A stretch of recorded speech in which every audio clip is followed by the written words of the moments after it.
Why should we Westerners bother to understand Islam?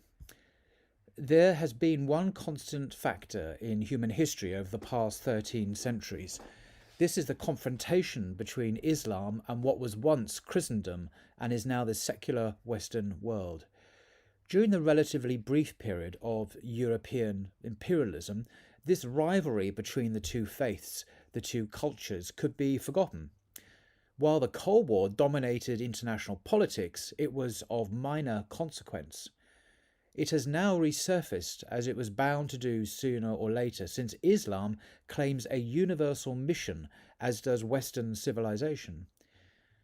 The motto of the Ottoman sultans, one world, one faith, one ruler, is echoed today in the talk of one world or the New World Order.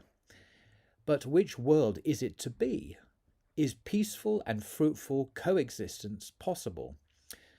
This must depend upon mutual understanding and, since decisions depend upon the power to execute them, it is on the Western side of the frontier that understanding is most essential. Europeans and Americans are so deeply convinced of the superiority of their secular liberal culture that it is, to say the least, difficult for them to empathise with a profoundly different system, and yet understanding requires some degree of empathy. They may ask, why should we bother? The answer, I believe, is that the peace and good order of our world in the 21st century depend upon this understanding.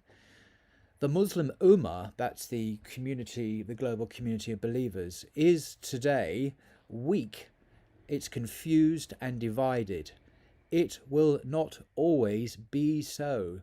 And now is the time for the people of what is, for the moment, the dominant civilization to make the necessary intellectual and imaginative effort to glimpse the world and human destiny from a different perspective to the one they take for granted.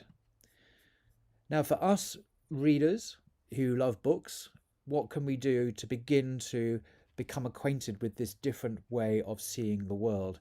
The obvious place to start is a really good translation of the Qur'an in English. This is a new translation by Abdel Haleem, published by Oxford University Press. It's one I get the sense that scholars do tend, in the Western university setting, tend to prefer this translation as the best on the market. There's a very good introduction and some excellent footnotes as well. Haleem is a professor of Islamic Studies at SOAS, the School of African and Oriental Studies here in London, and is a very esteemed scholar of the Arabic Qur'an. The next book I would recommend as an outstanding introduction to the life of the Prophet of Islam, Muhammad, is a book by Martin Lings called Muhammad, His Life Based on the Earliest Sources. This book is very special. The language, the English, is a literary masterpiece in its own right. It's almost Shakespearean in its eloquence and its beauty. For that alone, I'd recommend it as an outstanding biography.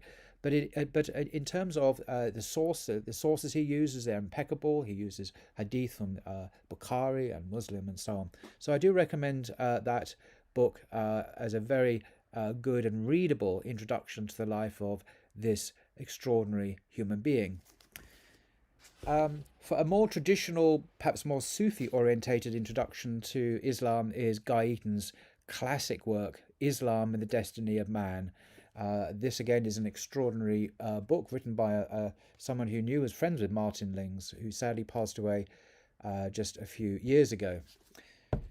And lastly, I mean, there are hundreds of books one could recommend, but to understand Islam in its the challenges that it has in this part of the 21st century, particularly the Hadiths and the Quran, this book, Misquoting Hamid, The Challenge and Choices of Interpreting the Prophet's Legacy by Professor Jonathan A.C. Brown of Georgetown University, is an outstanding book, and he very kindly wrote a few words for me on the cover there.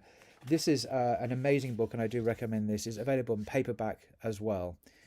So those are the books I recommend us Westerners to begin with to understand Islam. Not that we should all become Muslims, but that we should understand each other better, and thus bringing good order and peaceful coexistence to our divided world.